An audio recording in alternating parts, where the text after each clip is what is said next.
విజయ్ తన special force చేత ఇల్లంతా తన కంట్రోల్లోకి తెచ్చుకున్నాక స్వప్నికను ఎంతో జాగ్రత్తగా చేతుల్లోకి ఎత్తుకుని పైనున్న తన బెడ్రూమ్లోకి తీసుకువెళ్తాడు. బెడ్పై పడుకోబెట్టగా వెంటనే వచ్చిన డాక్టర్ స్వప్నికను చెక్ చేసి ఒక ఇంజెక్షన్ ఇచ్చి, రాయ్ గారు, మేడం గారు బాగా షాక్కి గురయ్యారు. ఈ ఇంజెక్షన్ వల్ల ఒక గంటలో మెలకు వస్తుంది. కానీ ఆవిడ చాలా వీక్గా ఉన్నారు సార్. పైగా ఇప్పుడు ప్రెగ్నెంట్. ఈ టైంలో ఆవిడ ఇలా టెన్షన్ పడితే కడుపులో ఉన్న బేబీకి చాలా ప్రమాదం. ఒకవేళ అబార్షన్ అయితే మళ్ళీ ప్రెగ్నెంట్ అయ్యే అవకాశం చాలా తక్కువ. అందుకని కొంచెం జాగ్రత్తగా చూసుకోండి రాయ్ గారు అని డాక్టర్ మెడిసిన్స్ రాసిచ్చి వెళ్ళిపోతుంది. నేను అనుకున్నదే అయ్యింది అని మనసులో ఆలోచిస్తూ స్వప్నిక పక్కనే కూర్చుంటాడు విజయ్. ఎంతో ప్రేమగా ఆమె ముఖంపై పడుతున్న జుట్టును పక్కకు జరుపుతాడు. నిద్రపోతున్న ఆమె ముఖాన్ని బాధగా చూస్తూ ఉండిపోతాడు. విజయ్ తన మనసులోని ఆ బాధనంతా దిగమింగుకుంటూ కళ్ళు మూసుకున్నాడు. అతని కళ్ళలోంచి రెండు కన్నీటి చుక్కలు జారి స్వప్నిక చెంపలపై పడతాయి. ఆ తడి తగలగానే స్వప్నిక నిద్రలోనే మెల్లిగా కదులుతుంది. పక్కనే తన భర్త ఉన్నాడనే నమ్మకంతో తన రెండు చేతులతో విజయ్ నడుమును గట్టిగా చుట్టేసి దగ్గరకు జరిగి పడుకుంటుంది. విజయ్ ఆమె వీపుని ప్రేమగా నిమురుతూ బెడ్కి ఒరిగి కళ్ళు మూసుకున్నాడు. సరిగ్గా ఒక 10 నిమిషాల తర్వాత విజయ్ దిగ్గున కళ్ళు తెరుస్తాడు. పక్కనే పడుకున్న భార్య స్వప్నికను చూడగానే అతని మనసులో రకరకాల ఆలోచనలు మొదలవుతాయి. నాగిరెడ్డి పంపిన ఈ డూప్లికేట్ గాడి వల్ల ఇంట్లో ఉన్న మిగతా వాళ్లకు ఎలాంటి ప్రమాదం ఉండదు. ఎందుకంటే వాళ్ళందరూ వీడిని ఒరిజినల్ విజయ్ అని నమ్మేస్తున్నారు. కానీ ప్రమాదమంతా నా భార్య స్వప్నికకి, నా కొడుకు రాజ్కి, ఇంకా కడుపులో పెరుగుతున్న నా బిడ్డకి మాత్రమే. ఎందుకంటే బయట ఉన్నది విజయ్ కాదు, విక్రమరాయ్ అని వాళ్లకు తెలుసు. ఈ డూప్లికేట్ని పెట్టి నా స్వప్నిక మనశ్శాంతిని నాశనం చేయాలని నాగిరెడ్డి ప్లాన్ వేశాడు అని మనసులో ఆలోచిస్తాడు విజయ్. ఒకవైపు భార్య పిల్లలను కాపాడుకోవాలనే ఆరాటం, మరోవైపు శత్రువుని తొక్కిపడేయాలనే కోపం విజయ్ మనసును పిండేస్తున్నాయి. స్వప్నిక తలను సున్నితంగా నిమురుతూ, స్వప్ని, నిన్ను మన పిల్లల్ని కాపాడుకోవడానికి నేను ఏమైనా చేస్తాను. నన్ను చంపడానికి వచ్చిన చావుని గెలిచొచ్చినోడిని. ఈ డూప్లికేట్ మోసాన్ని, నాగిరెడ్డి ప్లాన్స్ని నీ దగ్గరకు కూడా రానివ్వను. నా కుటుంబం జోలికి వచ్చిన ప్రతి ఒక్కడికి సరైన బుద్ధి చెప్తాను స్వప్ని అని విజయ్ అలా మనసులో గట్టిగా నిర్ణయించుకోగానే అతనిలో కొండంత ధైర్యం వచ్చింది. ఇంజెక్షన్ పవర్ కాస్త తగ్గడంతో స్వప్నిక మెల్లిగా కళ్ళు తెరుస్తుంది. కళ్ళు తెరవగానే ఆమెకి కింద హాల్లో చూసిన ఆ భయంకరమైన దృశ్యమే గుర్తొస్తుంది. అచ్చం తన భర్తలాగే ఉన్న ఆ డూప్లికేట్ రూపం కళ్ళ ముందు కదలాడగానే స్వప్నిక గుండె భయంతో వేగంగా కొట్టుకోవడం స్టార్ట్ అవుతుంది. ఆమె శరీరం వణికిపోతుంది. పక్కనే కూర్చునున్న విజయ్ని చూడగానే ఆమెలో పానిక్ ఇంకా ఎక్కువ అవుతుంది. విపరీతంగా ఊపిరి పీల్చుకుంటూ భయంతో పిచ్చిదానిలా విజయ్ చేతులు పట్టుకుని, విజయ్, విజయ్, కింద కింద ఎవరో ఉన్నారు విజయ్, అచ్చం నీలాగే, సేమ్ నీ ముఖమే విజయ్, నాకేంటో భయమేస్తుంది విజయ్, నన్ను పట్టుకో విజయ్, ప్లీజ్, నన్ను వదిలి నువ్వు వెళ్ళిపోవు కదా అని భయపడుతూ వణికిపోతుంది స్వప్నిక. ఆమె చెంపలను సున్నితంగా తన చేతుల్లోకి తీసుకుని కళ్ళల్లోకి ఎంతో ప్రేమగా చూస్తూ అనునయిస్తూ, స్వప్ని డార్లింగ్, రిలాక్స్, ప్రశాంతంగా ఊపిరి పీల్చుకో డార్లింగ్, నీ పక్కన నీ విజయ్ ఉన్నాడు, నీకేం కాదు స్వప్ని, ప్రశాంతంగా ఉండు ప్లీజ్ అని బుజ్జగిస్తాడు విజయ్. అతని మాటలు అస్సలు వినకుండా వెక్కి వెక్కి ఏడుస్తుంది స్వప్నిక. పిచ్చిదానిలా తల అడ్డంగా ఊపుతూ గందరగోళంగా మాట్లాడుతూ, లేదు విజయ్, నువ్వు నమ్మడం లేదు, కింద ఉన్నది విజయ్, విజయ్ వాడు ఉహుం, వాడు నీలాగే ఉన్నాడు విజయ్, వాడు సారీ సారీ, అతను నిన్ను ఏమైనా చేస్తాడేమో విజయ్, నిన్ను నా నుండి దూరం చేస్తాడేమో విజయ్, నా వల్ల కావడం లేదు, నాకేదో అయిపోతుంది విజయ్ అని హిస్టీరియా పేషెంట్ లాగా గట్టిగా అరుస్తూ ఏదేదో అంటుంది స్వప్నిక. ఏయ్ స్వప్ని, ఈడ్చి కొట్టానంటే దెబ్బకు రోగం వదులుతుంది, చెప్పేది నీకే అని గట్టిగా అరుస్తాడు విజయ్. ఆ రూమ్ సౌండ్ ప్రూఫ్ కాబట్టి వాళ్ళ అరుపులు బయటకు వినపడటం లేదు. కానీ ఆ అరుపులకు బిత్తరపోయి చూస్తుంది స్వప్నిక. ఆమె ముఖాన్ని చూసి మళ్ళీ బాధపడుతూ, నాకేం కాదు స్వప్ని, నా ప్రాణం పోయినా నీ నుండి నన్ను ఎవ్వరు దూరం చేయరు అని గట్టిగా అంటాడు విజయ్. లేదు లేదు, నువ్వు నువ్వు నా దగ్గర ఏదో దాస్తున్నావు విజయ్ అని అంటూ స్వప్నిక ఎంత చెప్పినా వినకుండా, అసలు విజయ్కి మాట్లాడే ఛాన్స్ కూడా ఇవ్వకుండా పానిక్ అవుతూ మాట్లాడేస్తుంది. ఆమె మనసులో ఆ రూపం పట్ల ఉన్న అసహ్యం ఒకవైపు, అది తన భర్త రూపమే కదా అని వాడు అని గట్టిగా అనలేక గొంతులోనే ఆపేస్తున్న ఆమె తడబాటు ఇంకోవైపు. ఆమెలోని ఆ భయం, ఆ పానిక్ ఎక్కడ కడుపులో ఉన్న బిడ్డపై ప్రభావం చూపుతుందోనని విజయ్కి భయం వేసింది. విజయ్ ఎంత సముదాయిస్తున్నా స్వప్నిక అస్సలు కంట్రోల్ అవడం లేదు. ఆమె భయాన్ని ఎలా కంట్రోల్ చేయాలో అర్థం కాక తీవ్రమైన వేదనతో సహనం నశించి గట్టిగా స్వప్ని అని అంటూ విజయ్ ఆ కోపంతో స్వప్నిక చెంపపై దెబ్బ వేసి కంట్రోల్ చేయడానికి ఒక్కసారిగా తన కుడి చేయి పైకి లేపుతాడు. ఆమెను కొట్టడానికి చేయి లేపిన విజయ్ మరుక్షణమే ఆమె అమాయకపు ముఖాన్ని చూసి గాలిలోనే తన చేయిని ఆపేసుకుంటాడు. అతని కళ్ళల్లోంచి కన్నీళ్లు రాలుతాయి. ఎన్నడూ లేనిది విజయ్ తనపై చేయి లేపడం చూసి స్వప్నిక ఒక్కసారిగా షాక్తో కంగు తిని మాట్లాడడం ఆపేస్తుంది. గదిలో ఒక్కసారిగా నిశ్శబ్దం అలుముకుంటుంది. నాపై చేయి లేపడా అంటే ఆయన మనసు ఎంత నరకం అనుభవిస్తుందో. ప్రపంచాన్నే గడగడలాడించే పవరున్న నా భర్త తన ముఖంతోనే శత్రువు వచ్చి తన ఇంట్లో నిలబడేసరికి ఎంత బాధపడుతున్నాడో కదా. నేను ఇలా భయపడి పిచ్చిదానిలా ప్రవర్తిస్తుంటే ఆయన గుండె ఎంత తరుక్కుపోతుందో అని ఆలోచించగానే స్వప్నిక విజయ్ కళ్ళల్లో ఉన్న ఆ అంతులేని వేదనను చూసి ఒక్కసారిగా ఫ్రీజ్ అయిపోతుంది. ఎదురుగా ఉన్నది నాగిరెడ్డి పంపిన డూప్లికేట్ అని స్వప్నికకు తెలుసు. కానీ ఆ డూప్లికేట్ ముఖం నా రూపంలో ఉన్నందుకు వాడు అని నన్ను నా రూపాన్ని అనడానికి కూడా ఆమె మనసు ఒప్పుకోవడం లేదు.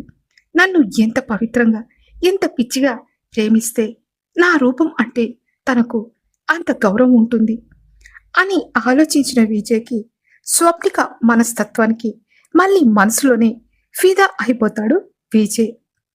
తనపై అంత ప్రాణం పెట్టుకున్న స్వప్నికను కొట్టలేక ఆమెను ఆ భయం నుండి ఎలా బయటకు తెప్పించాలో అర్థం కాక సతమతమవుతున్న విజయ్ ఏమాత్రం ఆలస్యం చేయకుండా ఆ క్షణంలోనే స్వప్నికను అమాంతంగా తన కౌగిట్లోకి గట్టిగా లాక్కుంటాడు. ఆమెను కదలకుండా బిగించి గట్టిగా తన గుండెలకు హత్తుకుంటాడు. విజయ్ మెల్లగా తన పెదవులతో వణుకుతున్న స్వప్నిక పెదవులను అందుకుంటాడు. ఆ ముద్దులో కోపం లేదు, కేవలం అంతులేని ప్రేమ. నేనున్నాను నీకు అని కొండంత ధైర్యం మాత్రమే ఉన్నాయి. విజయ్ తన పెదవుల వెచ్చటి స్పర్శతో ఆమె పెదవులను గాఢంగా ముద్దాడుతూ ఆ ముద్దులోని అమృతమయమైన అనురాగాన్ని ఆమె ఆత్మలోకి నింపుతాడు. ఆమె ప్రీతికి ఆ వేడి శ్వాసలకు స్వప్నికలోని వణుకు మెల్లమెల్లగా తగ్గిపోవడం మొదలైంది. విజయ్ తన ఒక చేత్తో ఆమె తల వెనుక భాగంలో తన వేళ్లతో గట్టిగా పట్టుకుని ఆ ముద్దు యొక్క తీవ్రతను మరింత పెంచాడు. ఇద్దరి పెదవుల మధ్య చిన్నపాటి ఖాళీ కూడా లేకుండా ఒకరి శ్వాసను మరొకరు పీల్చుకుంటూ ఆ ఏకాంత సేవలో లీనమైపోతారు. విజయ్ ఇచ్చిన ఆ పవర్ఫుల్ ఓదార్పుకి, ఆ ప్రేమాగ్నికి స్వప్నిక మనసులోని భయం, ఆందోళన మంచులా కరిగిపోతాయి. స్వప్నిక తన కళ్ళను ప్రశాంతంగా మూసుకుని తన రెండు చేతులను విజయ్ మెడ చుట్టూ హారంలా బిగించి అతని ప్రేమకు పూర్తిగా ఆత్మసమర్పణ చేసుకుంటుంది. ఆ స్పర్శ, ఆ ముద్దు ఆమె గుండెల్లో కొండంత ధైర్యాన్ని నింపాయి. ఆ భావోద్వేగపు తీవ్రతకి, అలసటికి స్వప్నిక శరీరం పూర్తిగా తేలికపడి ఆమె నీరసంగా వీజే చేతుల్లోకి ఒరిగిపోతుంది. అంతే, తన బాహువుల్లో అలా నిశ్చేష్టురాలై ఒరిగిపోయిన తన ప్రాణ సమానురాలైన స్వప్నికను చూసి వీజే గుండె ఒక్కసారిగా కరిగిపోతుంది. అతను ఎంతో అపురూపంగా, సున్నితంగా ఆమెను మళ్ళీ బెడ్ మీద పడుకోబెట్టాడు. అతన్ని ఒక్క క్షణం వదిలిపెడితే ఎక్కడ దూరమైపోతాడోనన్నంత భయంగా స్వప్నిక విజయ్ని గట్టిగా కరుచుకుపోతుంది. ఆమె చాలా నీరసంగా కనిపించడంతో జ్యూస్ తాగించాలనుకుని సావిత్రికి ఫోన్ చేయబోతాడు విజయ్. కానీ కానీ మళ్ళీ వద్దనుకుని సంతానంకి ఫోన్ చేసి జ్యూస్ తీసుకురమ్మని చెప్తాడు. ఒక 10 నిమిషాల్లో సంతానం ఫ్రిడ్జ్లో ఉన్న జ్యూస్ ఒక గ్లాసులో పోసుకుని పైకి తీసుకెళ్ళబోతాడు.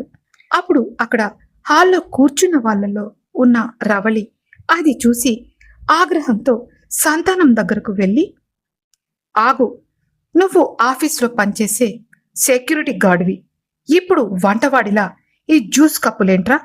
ఆ రాయిగాడు ఆర్డర్ వేశాడని నువ్వు పరిగెత్తుకుంటూ వెళ్ళాలా? ముందు వాణ్ణి కిందికి రమ్మను, మాట్లాడాలి వాడితో. ఇప్పుడు నువ్వు వాడి మాటలు వినాల్సిన పని లేదు అని గట్టిగా అంటుంది. ఆ మాటలకు రమేష్ రవిచంద్ర గారు కోపంతో రగిలిపోతూ వాళ్ళ దగ్గరకు వచ్చి, సంతానం నువ్వెళ్ళు, ఆ జ్యూస్ ఇచ్చేసిరా అని సంతానంని అక్కడి నుంచి పంపేస్తాడు. సంతానం అక్కడి నుంచి వెళ్ళిపోగానే రమేష్ గారు రవలి వైపు సీరియస్గా చూస్తారు. నీకు బుద్ధుందా రవలి? అసలు ఏం మాట్లాడుతున్నావో నీకు అర్థమవుతుందా? ఊరికే రచ్చ చేయకు. నీ కొడుకు మీద ఉన్న అతి ప్రేమను ఇక్కడ చూపించకు. ఏనాడైనా వాడి బాగోగులు చూసావా నువ్వు? వాడికి ఏమి ఇష్టమో ఏది ఇష్టం లేదో తెలుసా నీకు అసలు అని కోపంగా అంటారు ఆయన. ఏంటి రమేష్, కళ్ళ ముందు కనబడుతున్నా నిజాన్ని చూడకుండా నా మీదే కోపానికి వస్తారేంటి అని మళ్ళీ కోపంగా అంది రవలి. చూడు రవలి, ఇప్పుడు నువ్వు ఏది చెప్పినా నేను వినే స్థితిలో లేను. 5 సంవత్సరాల క్రితం స్వప్నికను పెళ్లి చేసుకుని ఈ ఇంటికి వచ్చినప్పుడు విజయ్తో నువ్వు ఎలా ప్రవర్తించావో ఒక్కసారి గుర్తు తెచ్చుకో. ప్రతిదానికి తొందరపడి కాని వాళ్లకు వార్తాస్ పలుకుతూ అయిన వాళ్లను దూరం చేసుకుంటున్నావు. ఇకనైనా ఆ దూకుడు తగ్గించు అని కోపంతో అరిచారు రమేష్ గారు. ఏంటి మీరు చెప్పేది? ఇంకా ఏం మిగిలిందని మీ మాట వినాలి అని ఆక్రోశంగా అంటుంది రవలి. ఇకపై నా మాట వినకుండా, నాకు తెలియకుండా నువ్వు ఏదైనా నిర్ణయం తీసుకుంటే నేను ఊరుకోను రవలి. ఈసారి ఖచ్చితంగా డివోర్స్ ఇస్తాను నీకు. ఈ వయసులో విడాకులేంటని ఎవ్వడేమనుకున్నా నాకు అనవసరం. మొదట నా చెల్లి జీవితం నీ వల్లే నాశనమైంది. ఇప్పుడు నా మేనకోడలి జీవితం కూడా నాశనం చేయకు. ఏది నిజం ఏది అబద్ధం తెలిసే వరకు అందరూ ఓపికగా ఉండండి అని రమేష్ గారు ఇచ్చిన ఆ షాకింగ్ వార్నింగ్కు రవళి ఒక్కసారిగా నోట మాట రాక అలాగే ఉండిపోతుంది. ఇటు పైన రూమ్లో సంతానం జ్యూస్ గ్లాస్ తీసుకుని టేబుల్ మీద పెట్టి మెల్లిగా, బాస్, కింద అమ్మగారు మిమ్మల్ని పిలవమన్నారు అని అంటాడు. కానీ ఏమాత్రం ఆందోళన లేకుండా ప్రశాంతంగా, రేపు మార్నింగ్ మాట్లాడదామని చెప్పు సంతానం, వెళ్ళు అని విజయ్ అనగానే సరే బాస్ అని వెళ్ళిపోతాడు సంతానం. ఆ గొడవలతో తనకు సంబంధం లేనట్టుగా తన ప్రాణమైన స్వప్నిక పక్కనే కూర్చుని ఆమెను గమనిస్తుంటాడు విజయ్. అతని దగ్గర నుండి తిరిగి కిందికొచ్చిన సంతానం హాల్లో ఆందోళనగా ఎదురుచూస్తున్న అందరి వైపు చూస్తాడు. మల్లిక, అమరేందర్ గారు కళ్లల్లో నీళ్లతో కూతురి పరిస్థితి తెలుసుకోవాలన్న ఆరాటంతో సంతానం వైపు చూస్తుంటారు. స్వప్నిక ఎలా ఉంది సంతానం అని టెన్షన్గా అడుగుతారు కృష్ణమూర్తి గారు. వదినమ్మ చాలా సీరియస్గా ఉన్నారు సార్, డాక్టర్ కూడా రెస్ట్ తీసుకోమని చెప్పారు. బాస్ రేపు మార్నింగ్ మీ అందరితో మాట్లాడతానని చెప్పారు. అని మెల్లిగా అంటాడు సంతానం కన్నీళ్లతో వణుకుతున్న గొంతుతో. అయ్యో పాపం ఎలా ఉందో అని మాకు కంగారుగా ఉంది. సంతానం ఒక్క నిమిషం, ఒక్కసారి మేము వెళ్ళి చూసి వస్తాం. రాయ్ గారికి ఫోన్ చేసి అడుగు, నా కూతురు పరిస్థితి ఎలా ఉందో నేను ఇప్పుడు చూసి తీరాలి అని బాధగా అంటుంది మల్లిక. సారీ మేడం, సెక్యూరిటీని దృష్టిలో పెట్టుకుని బాస్ ఎవరిని రానియొద్దని కఠినంగా నిర్ణయం తీసుకున్నారు.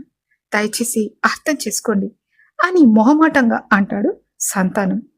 సంతానం ఒక్కసారి ఫోన్ చేయి, మా గురించి చెప్తే రాయ్ గారు తప్పకుండా పర్మిషన్ ఇస్తారు అని గంభీరంగా అంటారు అమరేందర్ గారు.